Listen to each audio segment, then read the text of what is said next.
Let's sing a song full of hope, full of pain. Why don't you sing along, my friend? For it's our last refrain. Forever young, ever strong, ever brave. Memories like this never end. No, they don't fade away. So when I'm gone, oh, when I'm gone, I'll be right there, close to the sun. Keep holding on, and I'll be right there, close to the sun, close to the sun,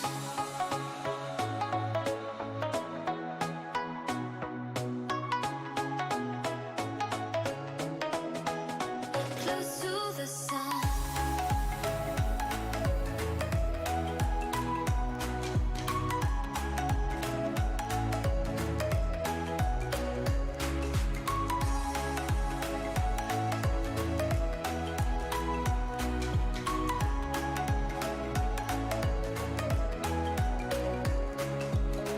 Here's to the ones who let shine through the rain, the ones who stood for something more.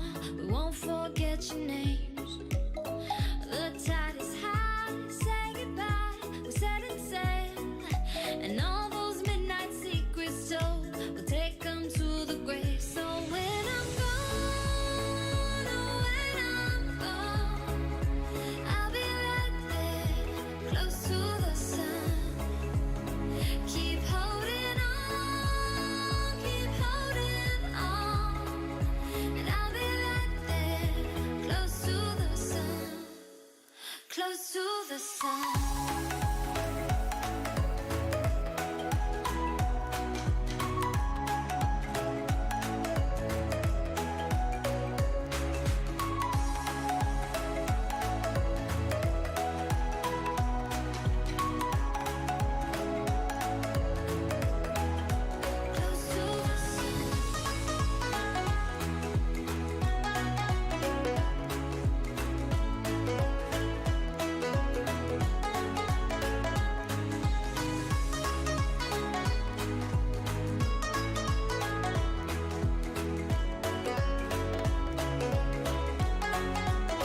So when I'm gone, oh, when I'm gone, I'll be right there, close to the sun. Keep holding on, and I'll be right there, close to the sun, close to the sun. I love that song, yes I do. It's such a good song. Such a good song. Welcome back, everyone. It has been another week. My goodness, what a week it's been on all fronts. Oh man, I don't even know what to say. I wasn't even paying attention to the Oscars because, I kind of protest the Oscars. I don't care about too much. That's why I have my Icey Awards that I do at the end of each year on the December, the State of Ice on this podcast.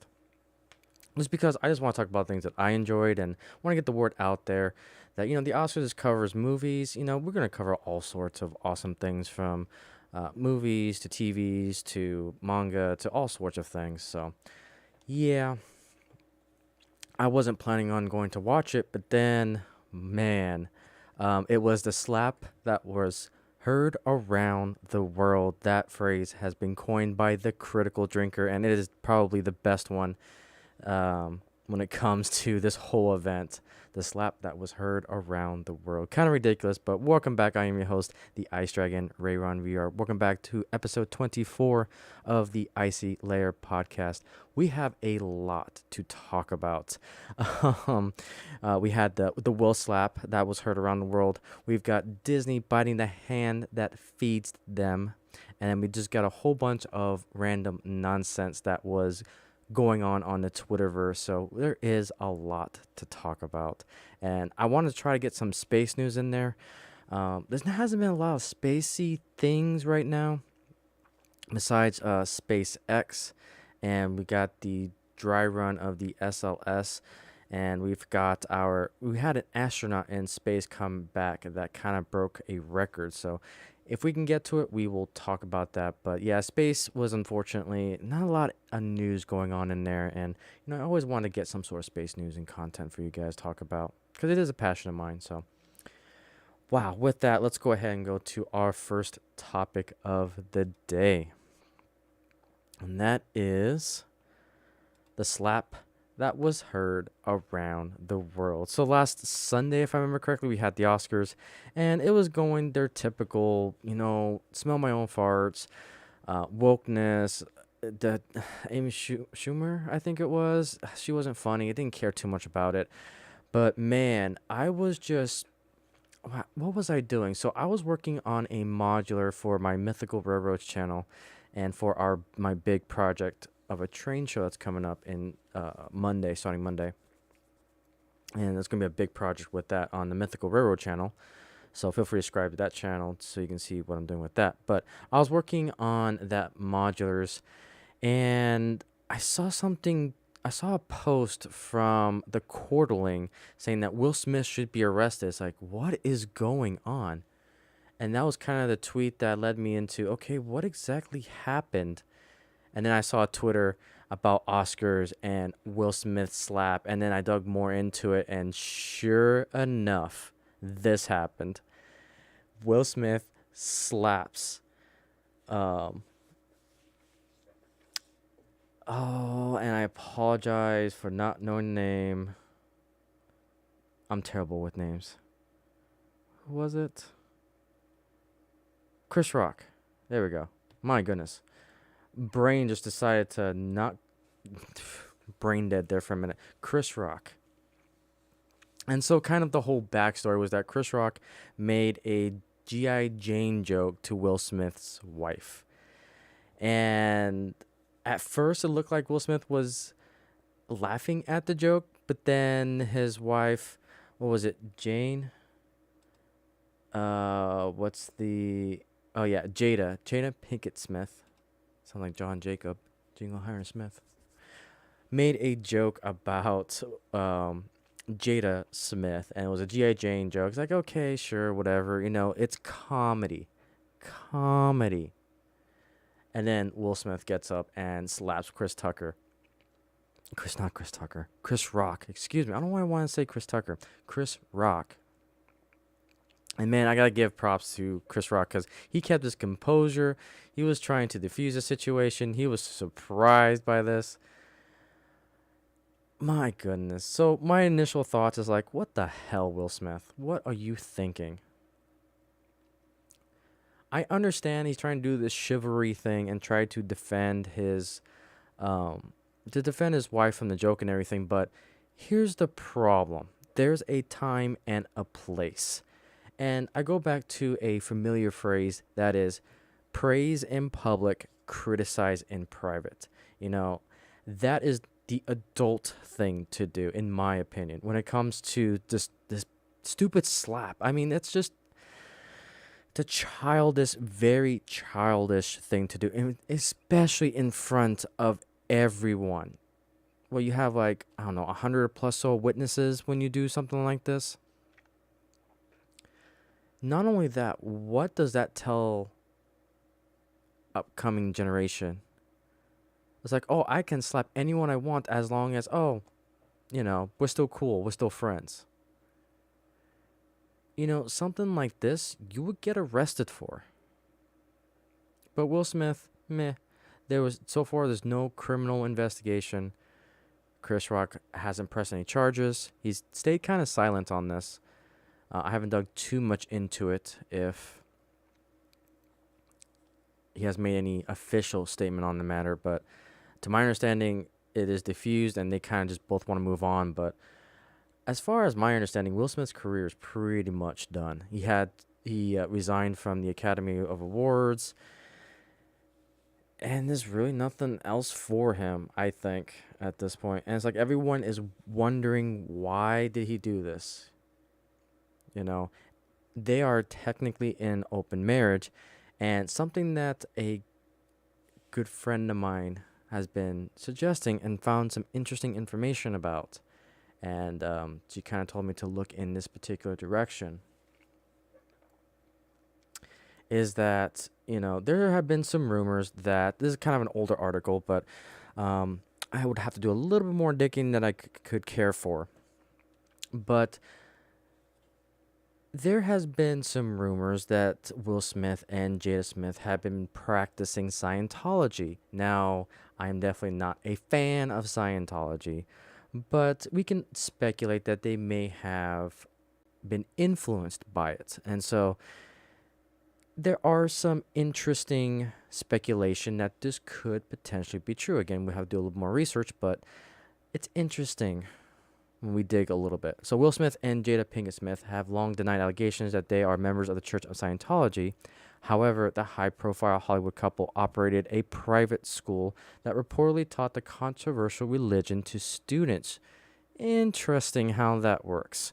In a Daily Beast report published on Monday, multiple teachers affiliated with the Smiths' now defunct New Village Leadership Academy claimed that the school was essentially a Scientology school.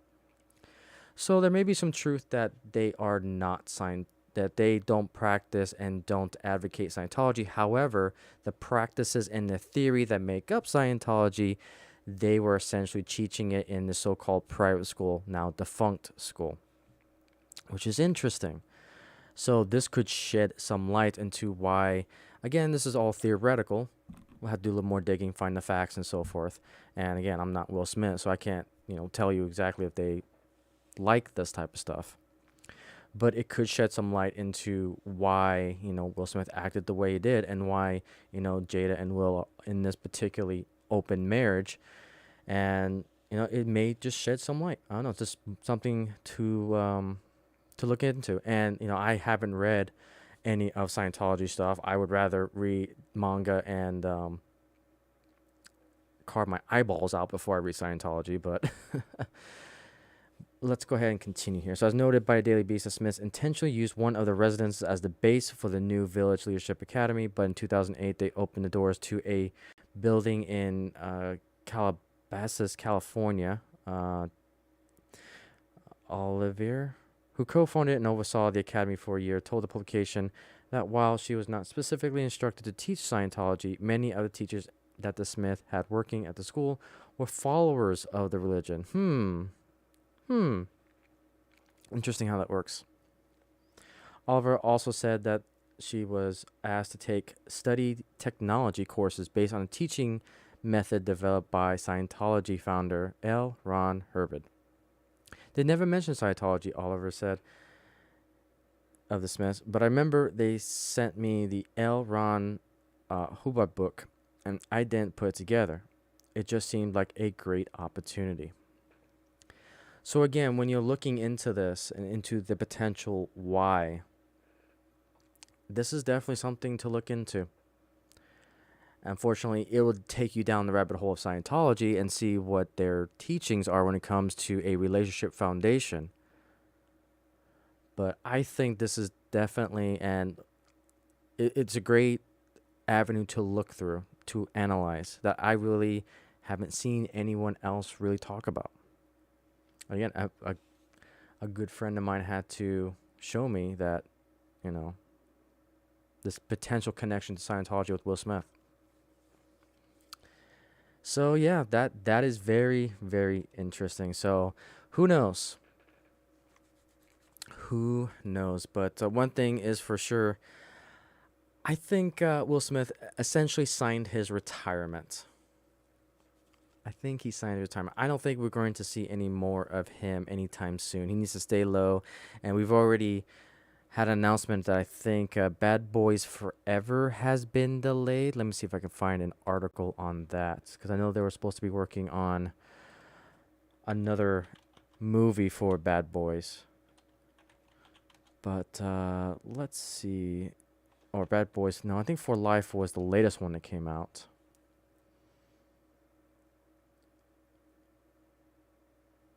Yep, so let's go ahead and take a look at this.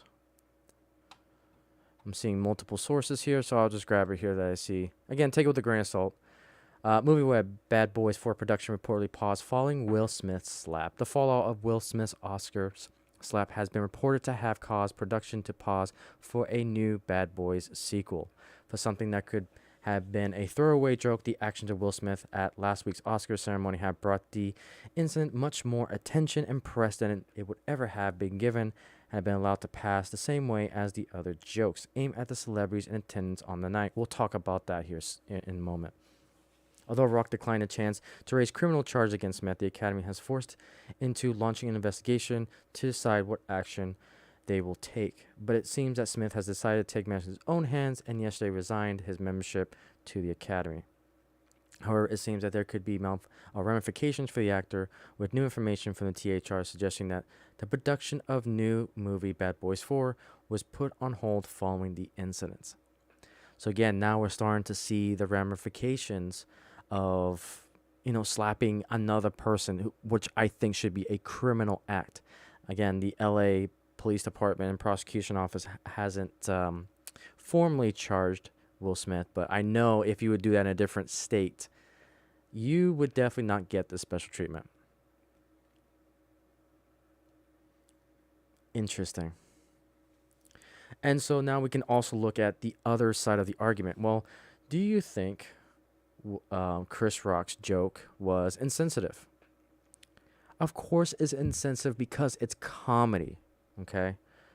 It is comedy. So, again, Wikipedia, take what you think with a grain of salt when it comes to the definition of comedy, but basically it's a genre of fiction that consists of discourses or works intended to be humorous or amusing by inducing laughter, especially in theater, film, stand-up comedy, television, radio, books, or any other entertainment medium. And the one word that to really highlight is satire. It's a genre of the visual, literally, a performing arts, using in a form of fiction or less frequency nonfiction, in which vices, follies, abuses, or shortcomings are held up to ridicule, often with the intent of shaming or exposing the perceived flaws of individual. These are the foundations of comedy. The intent of shaming, exposure, or perceived flaws. Now, yes, let's put myself in my own situation. If I had jokes coming at me and they were shaming, exposing, or perceived flaws, sure, I would laugh of it because I actually have a backbone. Words don't break me. If I am the butt end of the joke and if the other people are laughing and having fun, fine. I don't care. Now, there may be other people that may be upset of the set joke if it's directed at them. But then that's when I go back to say that, okay, if you have an issue with the satire, if you have an issue with comedy, don't watch it. Go do something else. If you are offended by the joke, then that's when I go back to the old saying, you criticize the person privately. You don't do it in front of everyone else. You don't do a criminal act in front of everyone else because, children are watching these things, especially with the internet. Anyone has access to anything at any time. What example are you setting for the future? Not only for yourself, but those in just pop culture and our society norms. That's where I think Will Smith went wrong. Chris Rock was doing comedy. If we were to criticize comedy and try to cancel comedy, that's how it dies. That's how the platform dies. If you want to protest comedy, you don't watch it. You don't give money to it. You don't support or give money or give time to the person making the jokes. That's how you properly criticize a comedian. You don't heckle them. You don't go up to the stage and hit them. You don't curse at them. In my opinion, you silently protest. You don't give the money to that person. You don't laugh at their jokes. Comedy kind of goes both ways, is that you want to get laughs out of the joke, but then, it's kind of left up to the court of public opinion to decide if, we should laugh or just give crickets. to the comedian. It is the court of public opinion if a comedian is successful or not. But for Will Smith to take the joke into his own hands, to go up on stage and to basically slap the comedian, it's a miracle that he wasn't arrested on the spot. I'm really surprised by that too, that the security didn't take him away. And the Academy was going to. There were now rumors that the cops, whatever they had there, security that they had there, they were going to take him away, but Will Smith didn't want to go. And, you know, it talks about a double narrative when it comes to Hollywood.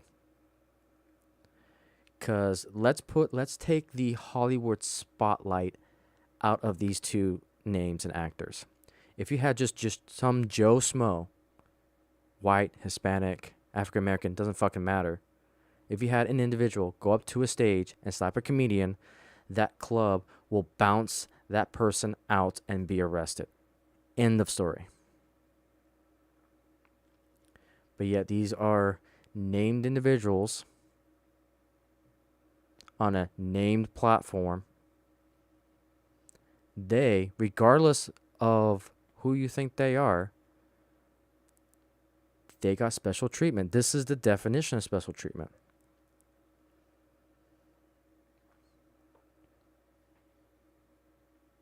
Last I checked, assaulting another person is against the law. Now, something I probably should research real quick is, what's the definition of assault in California?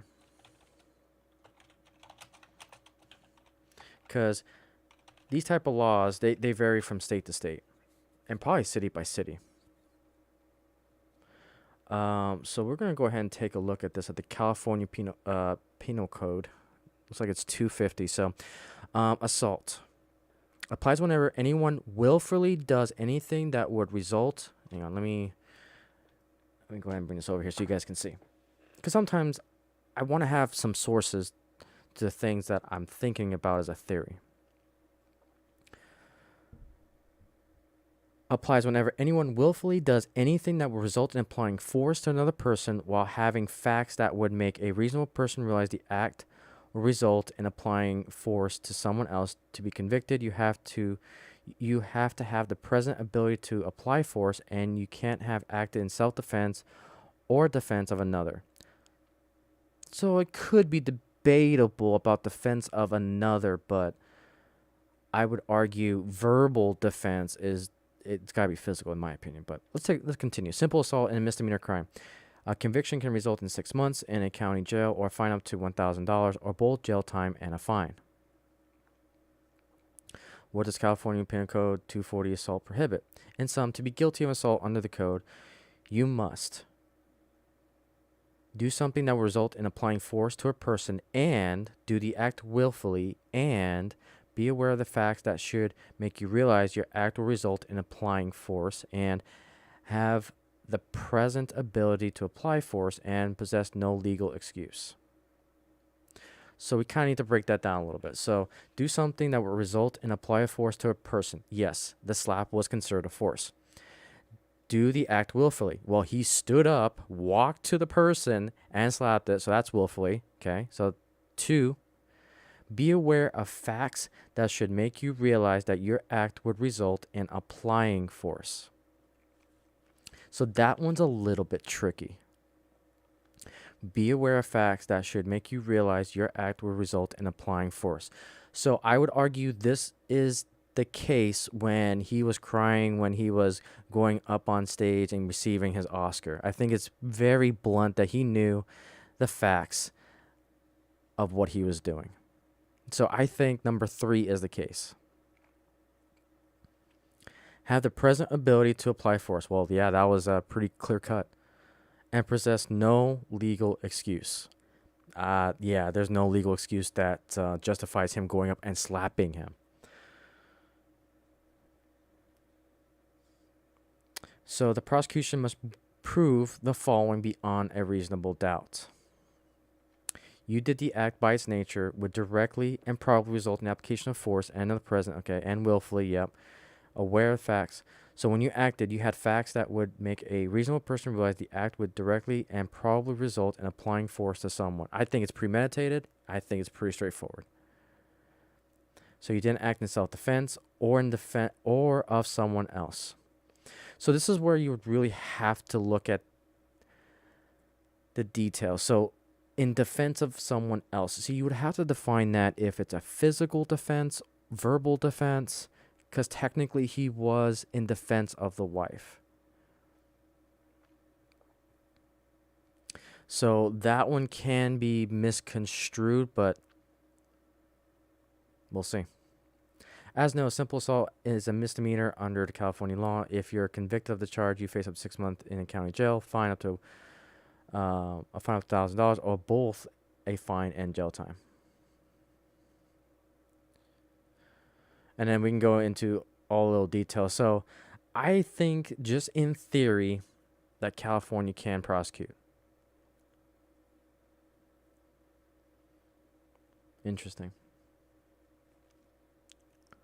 Yeah, very, very interesting. So, again, that is me. I guess the best way you can say is that I am towing the line with in this case.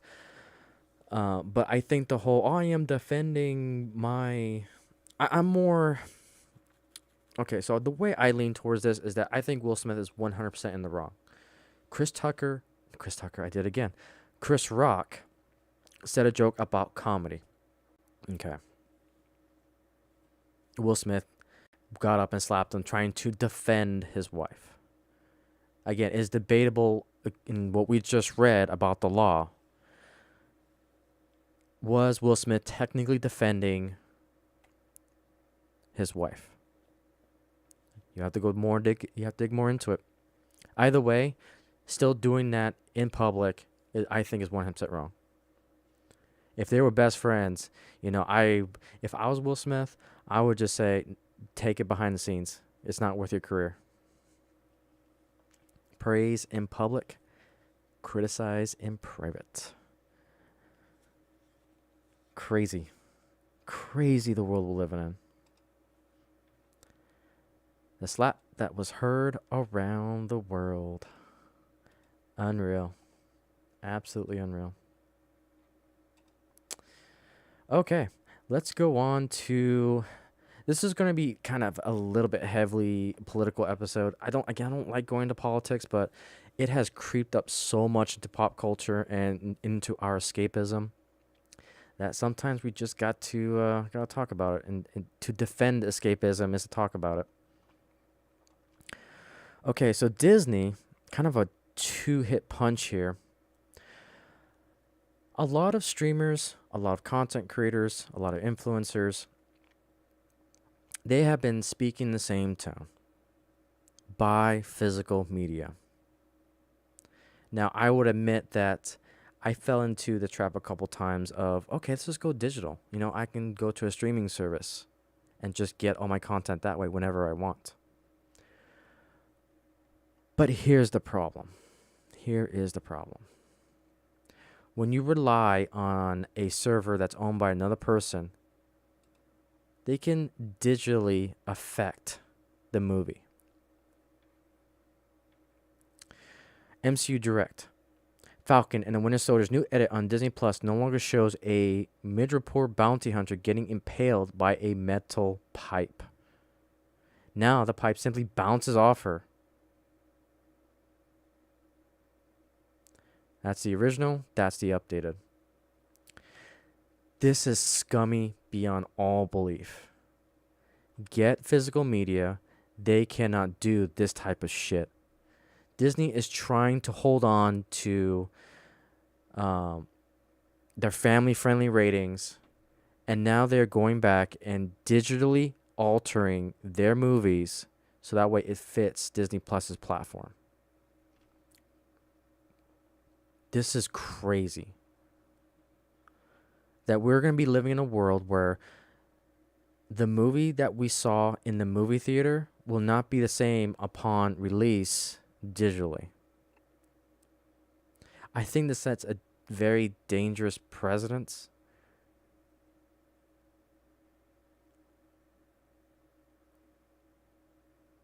Because now you're talking about altering movies from its original form. I mean, sure, there's an argument to be made about extended cuts, but I would argue that those are additional frames that you're adding in, not modifying the frames that were presented as the original theater cut. Now, here's the thing. If Disney were to keep the original untouched as a theater cut and then they make this more edited cut and they present that to the consumer of which one to watch, then I'll be okay with that because they're preserving the original.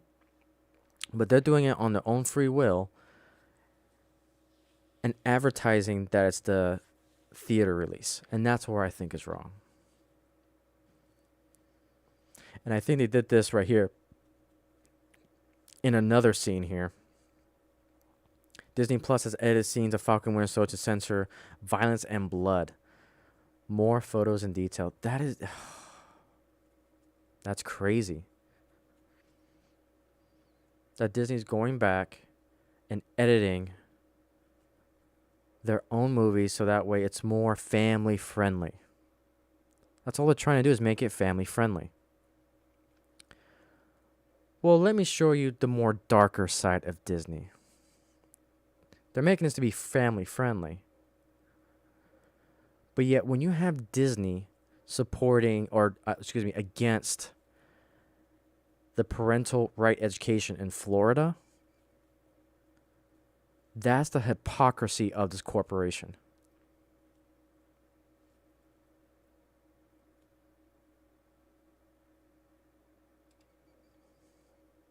And now they're going to pay that price.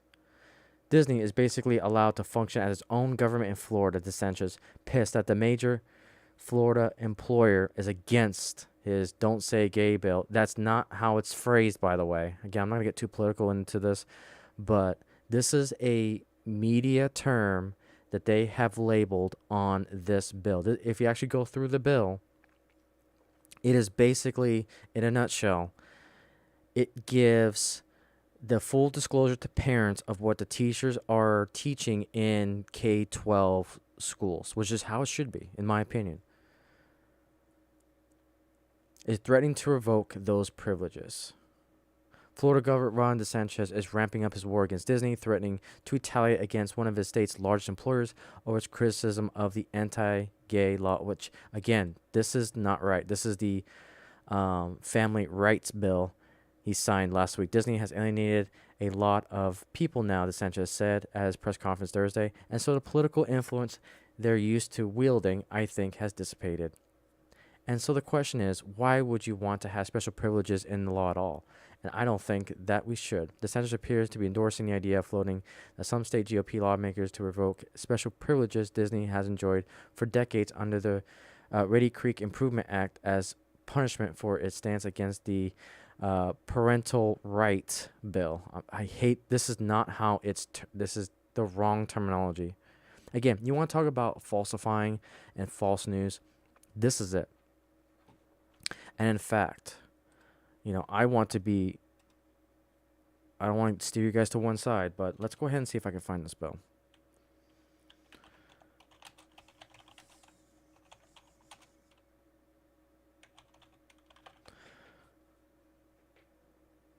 Let me see if we can find this bill.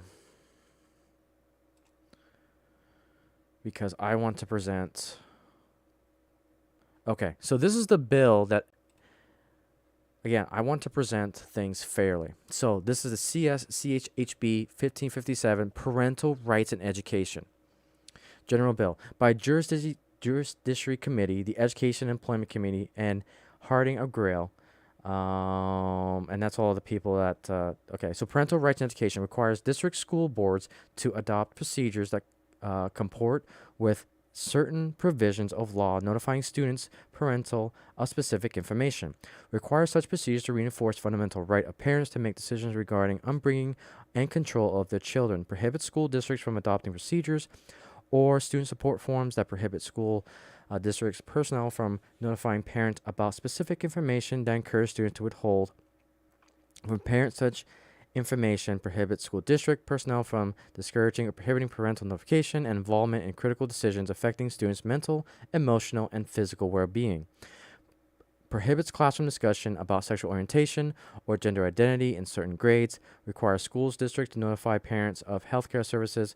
Authorizes parents to bring action against school district to obtain declaratory judgment. Provides for additional award for injunctive relief, damages, or reasonable attorney fees of court costs to certain parents, effective July 1, 2022. That is the bill, ladies and gentlemen. This is not the anti-gay, don't say gay. That's bullshit. And the media has spun it. This is the bill. I literally just read it. This comes from Florida, the little Florida House of Representatives. This is it. This is the parental rights in education. That is the term. So every news source that has stated, don't say gay bill, is lying.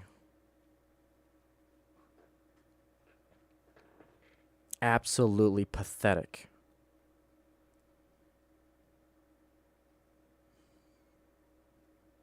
It's the parental rights in education. That's the fact.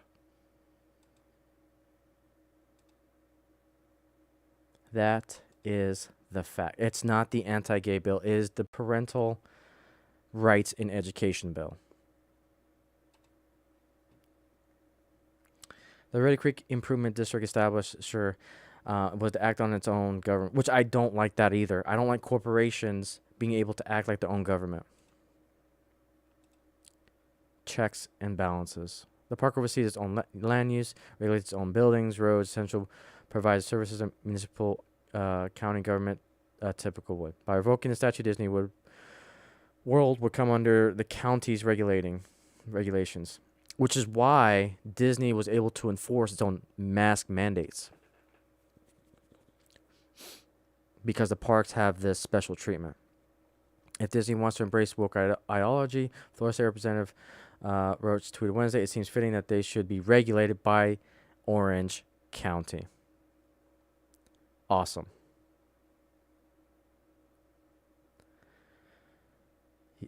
It's ridiculous.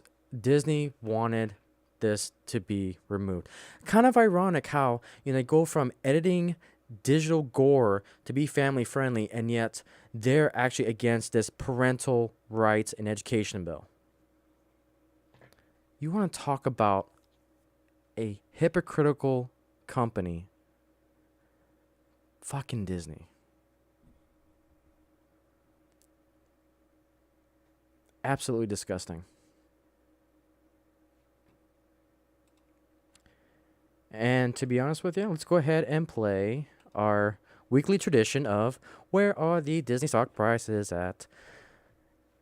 And as you can see, they took a major nosedive. This was March 14th. It went down to 129, came back up, but then it's kind of on a steady decline. This is how you hit Disney the most. Market shares, especially when it comes to the parks. Disney Plus subscriptions. I've canceled mine because I'm done with this company. After what I saw with the Book of Boba Fett, it's like I'm not coming back. I was thinking about Moon Knight, but as soon as I heard that potentially it was going to be a bait and switch, it's like, no, I'm not interested. Why would I waste $10 to $15 a month when I can buy freaking a good manga volume for the same price and have that with me in physical form? It would never be altered, and I get much more enjoyment out of it than this. I can't justify the money. I can't justify the time.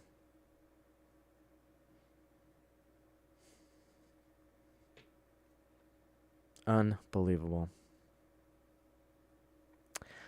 That's where we're at. That's where we're at. Let's talk about some other things. Let's see here. So Morbius came out from Sony. And let's just say it kind of got hammered. So Again, I take Rotten Tomatoes as a grain of salt. I take it as some sort of platform that I can at least look at a number. But again, I know that I gotta take the number with a grain of salt. I always rely on content creators, word of mouth, what my coworkers are talking about. Those are the things I value the most because, that is the unbiased filtering opinions that I can get. So let's take a look at where is Morbius when it comes to the ratings. Now, when I originally heard about this, it was at a 17, or I think it was like 19% with the critics. Now it's like, okay, the critics can be wrong. They had their opinions before, but the audience score, in my opinion, kind of shows the story. 69%. That's not a. I mean, sure, it's above a 50%, which is, I go by graded values when I look at this. So 50% is an F. This is kind of like a D percentage, almost a C minus. It's a D plus a little bit when it comes to the 69. That's not a good score. And again, the same argument. Why would I drive out to a movie theater when gas is almost $6 a gallon here in good old Commie, California? Go out, spend $15 on one ticket because tax is 8.25%. Spend popcorn and drink that's also heavily inflated thanks to the 5 point something percent inflation, and then on top of that the 8.75 California tax, plus if I want a soda, that's another 3.25 like soda tax on top of that. Why would I waste that much money to see a movie that could potentially suck? We're talking at least $25 just to watch a movie that I won't be able to see again until it comes out, and I have to basically buy it again on some sort of media platform. I can buy at least 3 more volumes of a manga that I thoroughly enjoy. Again, I use manga a lot because that is my default escapism. Other people have other default escapisms, but usually my fair value and my baseline is manga. $10 for a good volume for a good story. And again, I know it fluctuates between 15 and 20 from time to time, but that is always my default standard for what I expect for good escapism is. It's actually what I use to correlate all other hobbies that I do for fair price. Is that a fair correlation? Well, it is completely subjective because that is just where I draw the line. But 69%, that's not a good from the audience score. Which is disappointing because the trailer looked really good, but again, seeing all the reviews that have come out, okay, cool. I just saved myself about $25.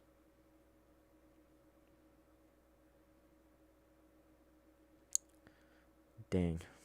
This was a disappointment. And it's like, I want to see Doctor Strange, but I'm getting more and more concerned. And again, it's like, I always put it through the manga test. Is it worth spending that much money when I can just go out and get some manga books?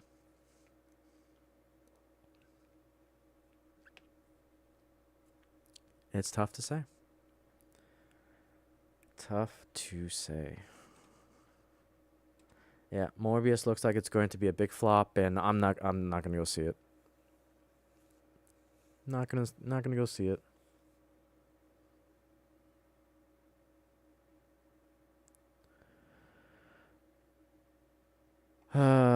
Let's see. I think another.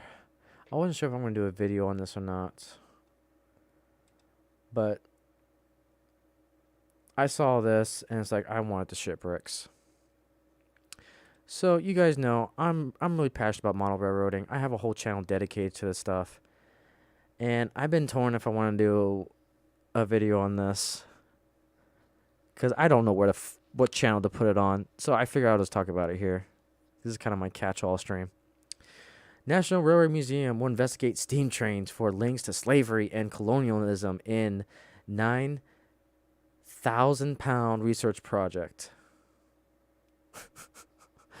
What? in the world are we doing? This shit's iconic. It's stuff like this that reminds us not to do this again. When we burn books, when we destroy things that are linked to bad things in the past, how are we going to remind ourselves not to do this shit again? There's a reason why we have history.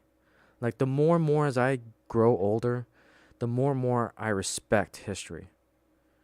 Because it goes back to the old saying that history repeats itself. If we ignore the past, we are doomed to repeat it in the future.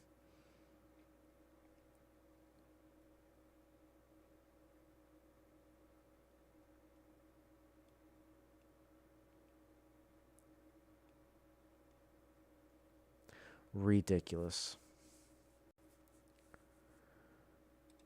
Can't escape it.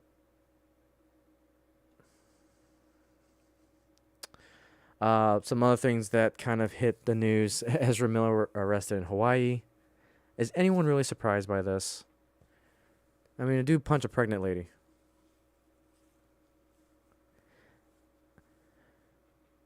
What goes around comes around, and Lady Karma. That's all I got to say. Just don't be a dick. There's the mugshot of Ezra Miller.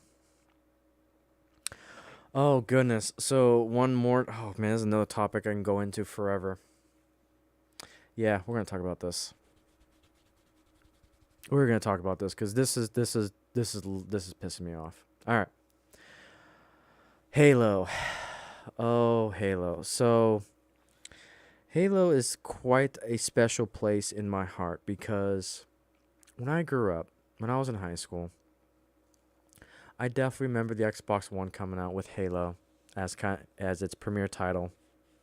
Xbox 2, Xbox 360, and then we had. Oh no, it went from Halo, and then Halo 360. Jesus, Xbox 360, and then we had Halo 1, 2, and 3. I loved all three, and my love for Halo stopped at Halo 3 because that's when I went off to college and. That's when Halo just kind of died for my generation. I don't want to say completely died, but a good vast of us left for other pastures. And I remember landing all of the Xboxes together. We had LAN cables stretched out everywhere. We had a server hub. We had split screening. And it was a fun time because you were Halo and you had other clones of Halo as the other players. And that's the thing that I enjoyed about Halo was that you played this character. Your personality created that character. And watching someone else play it, they brought a whole new perspective, a whole new twist on the Halo character itself. And it's even more inspiring to watch. You know, I still watch streamers play the Halo Remastered series. And just seeing how they played it. I was like, that's awesome. Brings me back to the good old days. Having a face with the character. I don't care about this. Halo star Pablo Schreiber attempts to reassure fans skeptical about Paramount's Plus series. This is a new experience in a world that you love so much. How is it a world I love when you put it in a different timeline? That in itself is a lie. This is not the world I loved because you put this in a dumbass silver timeline. It's not even the same timeline as the game. This is just an excuse to make it the way you want to do it and ignore everything that came before, erasing canon.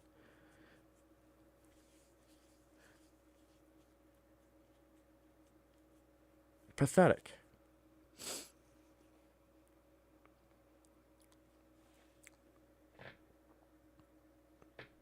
The man behind the helmet, Master Chief, in Paramount Plus live action of Halo attempt to reassure fans skeptical towards the adaptation take the Bungie, and shout out to Bounty in the Comics, by the way. Definitely an awesome place to get news. As attempts to reassure fans skeptical towards the adaptation's take on the Bungie created sci-fi series, making clear that this is a new experience in a world that you love so much and have loved for so long. Bullshit. Absolutely. Speaking with Cinema Blend following Halo's world premiere on the Southbound Southwest 2020 festival, Shearer was asked by site managing editor Sean O'Connell if they had anything to say to those doubtful series would be anything but typical Hollywood video game adaptation fare. The orange is the new black star asserted. My big message to fans would be, it's okay, relax, we got you. No, you don't, because you create a different timeline. Again, more lies. I don't even care about this. Like,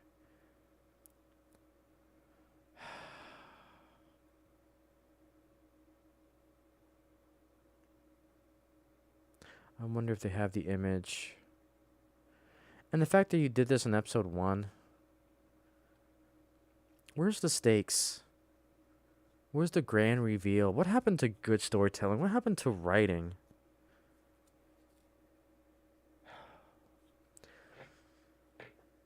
You know, I always wonder. If you want to make money, why not give the fans what they want? Manga is shitting money right now because the writers are independent, they are free, they are humble. I love reading the authors and the writers of each mangas. They always usually have a little page that talks to the fans. They're always humble and appreciative for buying set manga, and I look at this, I see the disrespect, how they're treating the fans. When I see this face, I could care two fucking less. It's just another franchise bastardized by Hollywood. That's it. Why should I care? Why should I put the time and money into it?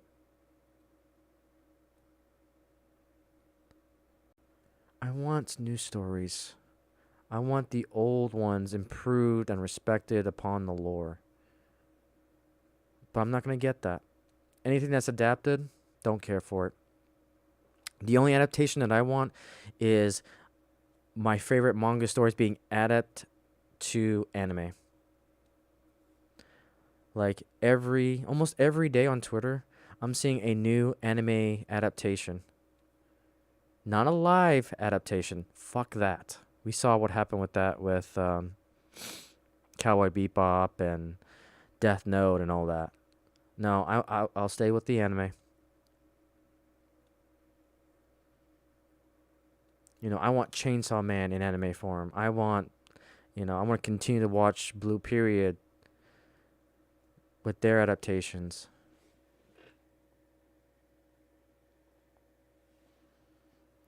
Those are the things that I want now. It's amazing how much things have shifted.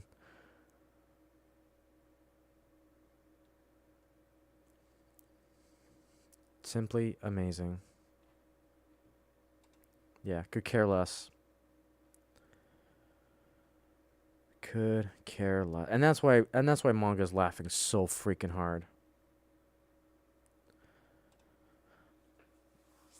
So this is another topic that I want to talk about. There's a lot of because we had the State of Ice last weekend, so a lot of news has dropped. And I love Warhammer 40k to pieces. I really do. But it's a love-hate, it's almost a love-abuse relationship right now.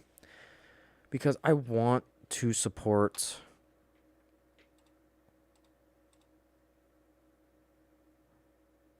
make sure I'm still streaming here. Okay. I want to support Games Workshop. They have an awesome franchise on their hands. They don't know how to freaking handle it, though. And now they're getting into politics, which is driving me freaking crazy. Warhammer 40k Space Marine 2 and Gotham Knights writer implies anyone who plays Hogwarts Legacy is a transphobic. What the fuck? Do you realize Do you realize how ironic that statement is? You are a writer of a Warhammer 40K game, and you're saying that people that play Harry Potter are transphobic. That makes no goddamn sense whatsoever on any freaking planet.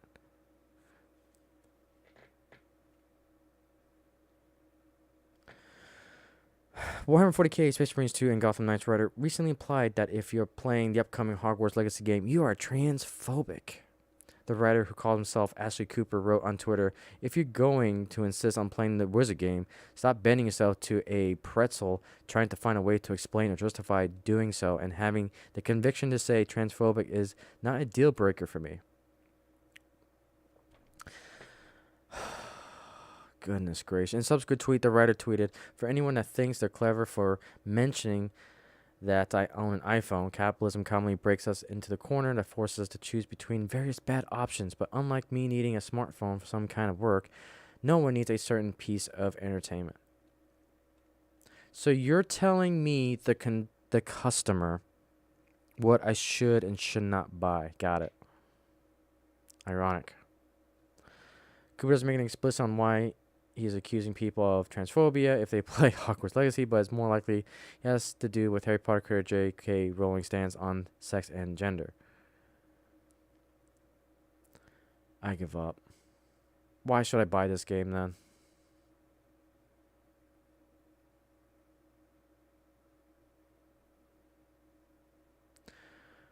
Just look at this. Look at the statements.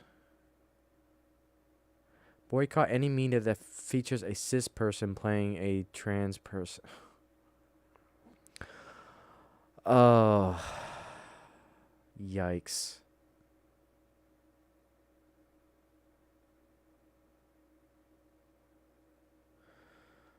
Ah, man, that kills me as a Warhammer 40K person. That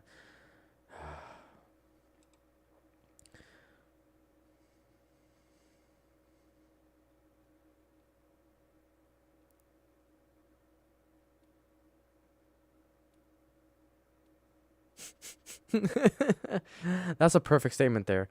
Writers for Warhammer 40K, you mean what's left of it? I'm sorry, you're the one who writes stories about the intergalactic super fascists.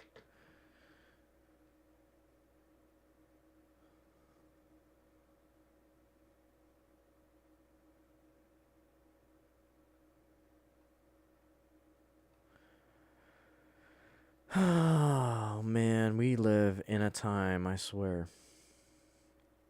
That one hurt. It's like Warhammer 40K has been something I have loved for a long time, but it's just been a love-hate relationship with them. Yikes. I think I'm finally caught up in the news cycle, but yeah, I'm not going to talk about that one. Yeah. We'll definitely have some things to talk about in the Mangaverse on Monday that I am definitely excited for. And then to wrap it up on some good news, we've got our astronaut Sabbath is back on Earth after a NASA recorder breaking 355 days in space. Next, he'll fly in Kazakhstan and return to NASA Johnson, home of the Houston 24 hours later. So, yep, astronaut came back safely. What a just, man, the world's a crazy place right now, especially in pop culture. I cannot recommend it enough. Get into anime or just experience anime. Find something that you may like. If you love reading, freaking grab a manga book. Grab something that looks interesting to you. That's why I love doing my manga spotlights. I understand I am definitely behind on my manga spotlights. I have like 7 books that I gotta catch up on. I'm trying to find the time, but there's another project that is taking up a lot of my time right now. But I do have a manga haul for you guys on Monday's Mangaverse. I picked up a lot of new. It wasn't any new books per se, but it's just more of additional volumes that I really wanted, so I'm happy about it. And especially some that were my best manga books of last year. they came out with Volume 2. So I am definitely excited for that. So, all right, guys, that is pretty much all I got to say for today. That's all the topics that I kind of want to cover, kind of catch up a little bit too. There's some older articles I really want to touch upon, but is near and dear to my heart. But with that, guys, that's all I got. So what's coming up? Mangaverse coming up on Monday. And then this week, I will try to get caught up on some manga spotlight videos for you guys. And we'll be back here next Saturday for episode 25 of the Icey Lair podcast. So, with it, guys, thank you so much for listening in to my ramblings from the Ice Dragon. And with that, wing hugs to all, and to all a good night.